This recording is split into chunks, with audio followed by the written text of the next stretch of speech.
Madame la présidente, monsieur le ministre, mes chers collègues, tout d'abord, monsieur le ministre, je voudrais, avant d'ouvrir le débat, vous remercier pour votre présence au vu de votre agenda. Il est très important que vous soyez là et votre présence est très appréciée. Je me réjouis de pouvoir enfin porter devant vous cette proposition de résolution invitant à favoriser la restauration de la sécurité en Haïti afin de créer les conditions nécessaires à la mise en place d'un processus politique de sortie de crise. Un long titre, mais pour une belle ambition. Nous avions travaillé à la rédaction de ce texte il y a près de 18 mois, déjà convaincus de l'urgence de la situation et de l'absolue nécessité de mobiliser davantage la communauté internationale pour venir en aide à ce pays avec lequel nous avons noué au fil de l'histoire une relation unique. Comment qualifier l'urgence lorsqu'elle se prolonge si longtemps, que les cris et les pleurs du peuple haïtien ne transpercent plus le mur des médias et que nous semblons comme accoutumés au désespoir? Par le vote de cette résolution et l'expression des représentants de tous les groupes politiques dans le débat qui se tient aujourd'hui, nous disons que le Parlement et donc la France n'oublient pas. Depuis des mois, le groupe d'amitié France-Caraïbes du Sénat, que j'ai l'honneur de présider, a mené des auditions, accueilli des conférences, travaillé avec le ministère de l'Europe et des Affaires étrangères, avec notamment l'ambassadeur de France à Port-au-Prince et avec l'ambassadeur d'Haïti à Paris, dont je salue la présence en tribune pour suivre ces débats. J'ai échangé avec le président du Conseil présidentiel de transition haïtien, Leslie Voltaire, lors de sa venue à Paris le 29 janvier dernier. Nous avons aussi rencontré la délégation haïtienne à l'occasion du dernier sommet de la CARICOM en février 2025, dans le but d'alimenter notre réflexion et de déterminer les axes d'action prioritaires pour accompagner Haïti à la mesure de ses besoins actuels et des exigences de l'histoire qui nous unit. Je voudrais vraiment remercier tous mes collègues ayant contribué à cet important travail et ayant apporté leur co-signature à cette proposition de résolution, en particulier les présidents des groupes politiques qui ont tous accepté de s'associer à cette démarche. D'une même voix, nous demandons un engagement fort de notre pays et de la communauté internationale en faveur de la restauration de la sécurité en Haïti, condition indispensable à toute sortie de crise politique durable dans ce pays frère, meurtri et épuisé, mais digne et résilient. Nous le devons à ce peuple qui, peut-être plus que tout autre, a fait sien les idéaux universels portés par les Lumières. La quête de liberté, le respect de la dignité humaine, la lutte contre l'oppression sont autant de valeurs que nous avons en partage et qui nous obligent mutuellement, créant entre nos deux pays un lien indéfectible qui traverse les siècles. L'humanité du peuple haïtien, blessé et malmené par tant de violence, nous invite à réagir. N'oublions pas que la France est aussi un pays caribéen et que nos territoires d'outre-mer sont aux premières loges du désolant spectacle de l'effondrement d'Haïti. Si nous ne réagissons pas fortement, nous savons que nous nous mettons en danger pour l'avenir. La violence ne pourra pas éternellement être circonscrite à celle qu'on appelait la perle des Antilles et qu'on souhaiterait voir retrouver tout son lustre. Permettez-moi de rappeler quelques chiffres qui cachent autant de vies humaines, de destins brisés. Les gangs armés ont pris le contrôle de pans entiers du territoire, notamment à Port-au-Prince, où plus de 80% de la capitale serait désormais sous leur domination. Ces groupes se livrent à des affrontements sanglants, contrôlent l'accès aux routes, aux ports, aux quartiers, ont même fermé l'aéroport pour un temps et commettent enlèvements, viols collectifs, assassinats ciblés, extorsions. Les violences ont fait des milliers de morts. Pour la seule année 2024, au moins 5 601 personnes ont été tuées, 2 212 blessées, 1 494 kidnappées. Ce sont des chiffres de guerre. Et pourtant, ce conflit ne dit pas son nom.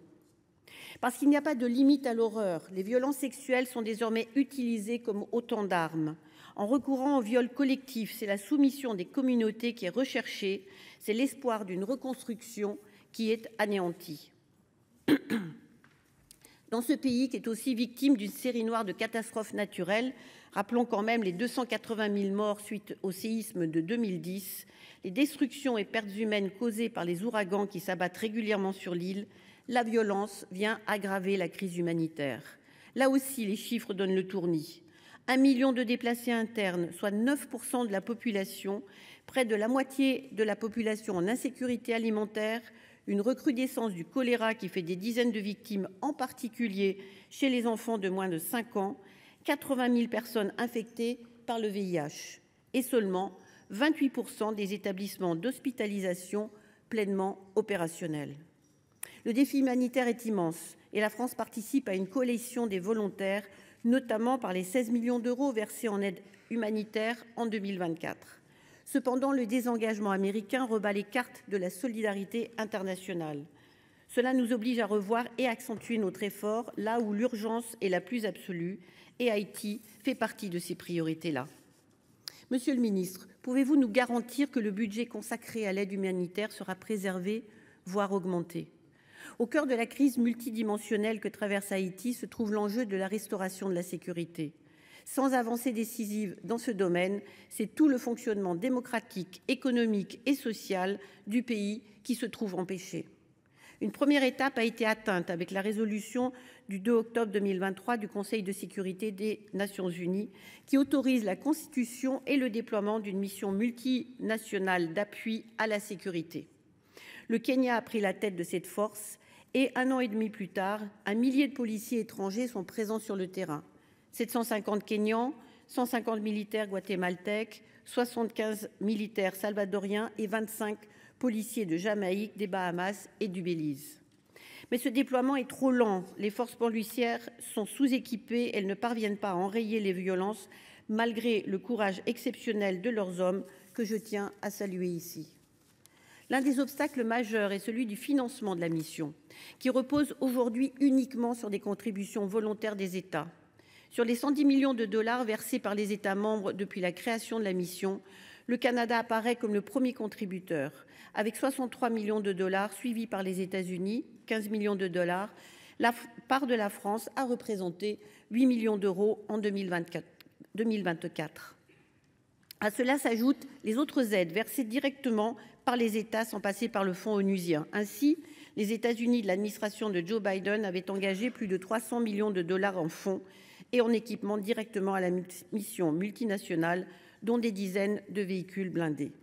La France a consacré 2 millions d'euros en 2024 au soutien à la police nationale haïtienne et aux forces armées d'Haïti, car le renforcement des capacités locales est une condition indispensable à l'émergence de solutions pérennes. Au regard de l'ampleur de la tâche à accomplir, de la poussée des gangs depuis la fin 2024 et de l'incertitude qui pèse sur la pérennité des contributions américaines, la communauté internationale n'a d'autre option que d'accentuer son effort. S'il n'existe pas de majorité au sein du Conseil de sécurité pour avancer vers une véritable opération de maintien de la paix, comme le demande le gouvernement de transition haïtien, il nous faut réfléchir à des solutions alternatives qui permettront de répondre aux besoins de sécurisation des financements. La proposition du secrétaire général des Nations unies d'avancer vers un format hybride en créant un bureau de soutien de l'ONU permettrait de financer directement sur budget onusien toute la logistique liée à la mission internationale, notamment pour le logement, la nourriture, le transport et les communications. Pouvez-vous nous indiquer, Monsieur le ministre, si la France appuiera l'adoption rapide de la proposition du secrétaire général ? Au-delà de cette réflexion de fond, quel sera le montant de la contribution française à la mission multinationale en 2025 ? Chers collègues, nous avons aujourd'hui un devoir de fraternité, une responsabilité partagée, car Haïti, terre de fierté et de douleur, a plus que jamais besoin d'un partenaire ambitieux dans sa mission et constant dans son engagement. Dans les temps d'incertitude qui s'ouvrent, sachons être à la hauteur de l'histoire qui nous lie. Je vous remercie pour votre attention.